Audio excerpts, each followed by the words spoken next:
This warrant that you took out, sir, for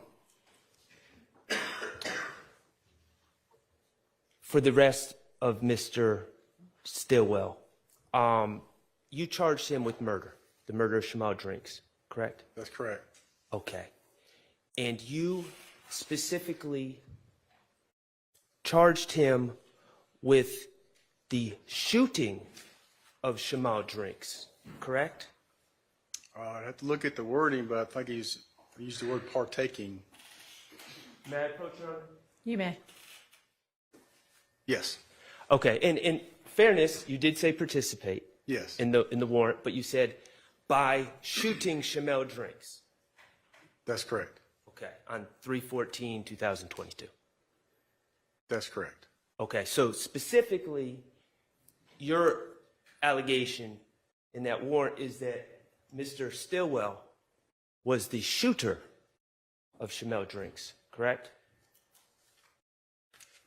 Yes. Okay. And we've talked about some of the evidence that you think you have on this case. Let's just call it what it is. I know that we've been referring to the man in the pink hat, okay, or the man with the slime or die shirt.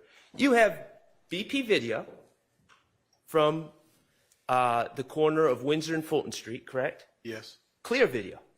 It's very good, yeah.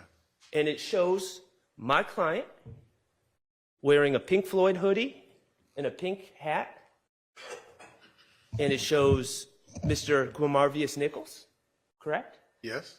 And it shows Mr. Miles Farley, correct? Yes. Okay, cool.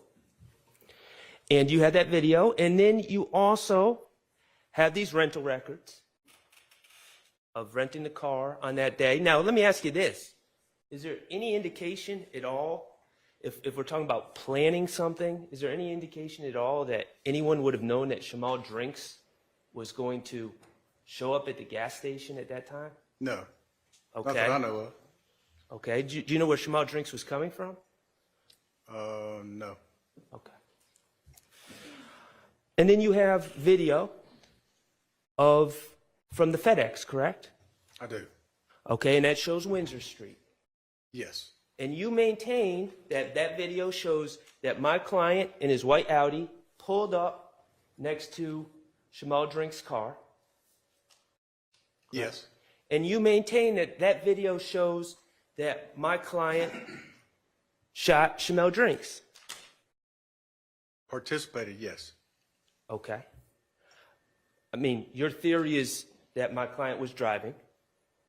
Yes. Okay, and your theory is that the shot was fired out of the driver's side of the car. Oh, the Audi, yes. Yeah. Your theory is that Shannon Stillwell was in that white Audi and shot Shymel Drinks at that stoplight. Yes. And your contention is that video, that FedEx video, will back that up, ultimately. That's my conclusion from my investigation, yes. Okay, cool. All right, so let's go back to where this investigation started. Evening of 3/14/22. Okay. Okay? And you see this red car with this gentleman inside who's sadly deceased, correct? Yes. Yes. And you arrived before the body was removed, correct? That's right. Okay. Now, this is your crime scene. I know that you weren't the first one there, were you? No. Okay, but this is your crime scene. Yes. So you're in charge of knowing the status of the crime scene and where everything was at the time it was first discovered. Ultimately, yes, I am. Okay. So, let me ask you. The Nissan Versa, the red Nissan Versa, before anyone came to the assistance, before Mr. Cheeseborough showed up, was that car still on? When I was there, I don't remember it being running, no. No, I'm asking, since it's your crime scene, when the first people showed up. To your understanding, it's your investigation. I wasn't. Speculation calls for hearsay. Is he the lead detective? Okay, well, overruled on the speculation, and would your report contain all of that? It doesn't, if the car was on or not. I know the lights were on. As far as the car was running, the door was open when I got there. That's the next thing I'm going to ask you. Yeah. Okay, so you're not Sounds certain. like he doesn't know. So you're not certain. Okay, so the car was running. Or is Obviously, that what you're not certain of? Obviously, it was running when he pulled into the stoplight. When I got there, I don't recall if it was running. I know the lights were on, the doors open. I don't recall if the car was still running or not. When you got there, the When I lights got of the there, car were on and the door was open. The lights were on. Right, the lights of the car were on and the door is open. When we say the door, we're talking about the driver's side. That's correct. Front door. Okay. Now my question is, before you got there, before anyone got there, was that door open? That front driver's side door to the Versa? It's my understanding it stayed closed until the paramedics or EMTs opened the door to check on the victim. Okay. How about Mr. Drinks's feet? Were they on the brake? I believe they were, yes. How about the gas? Was 1 foot on the brake and 1 foot on the gas? I don't recall that.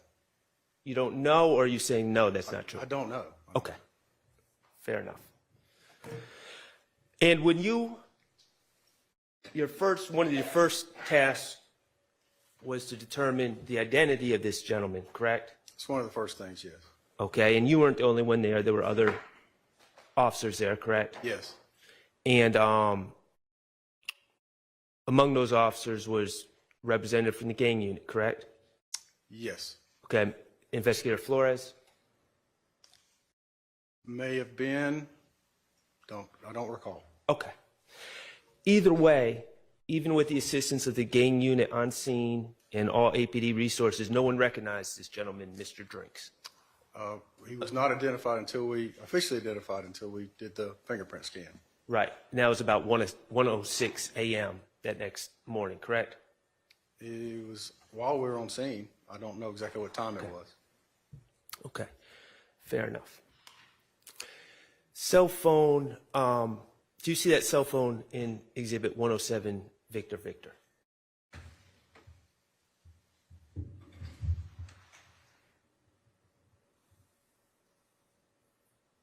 Is it the one in the pocket there? Is that what that is? Yes, I see it. Oh, it's on his arm. I do, yes. Plugged in. Do you see that cell phone? I do, yes. Okay. As an investigator of homicides, do you often collect cellular phones? Yes. And that's from victims and suspects, correct? Yes. Okay, and reality is cell phones, if you're able to get into the cell phones and have authorization to get into cell phones, they have a wealth of information, correct? Sometimes they do, yes. They can have call logs.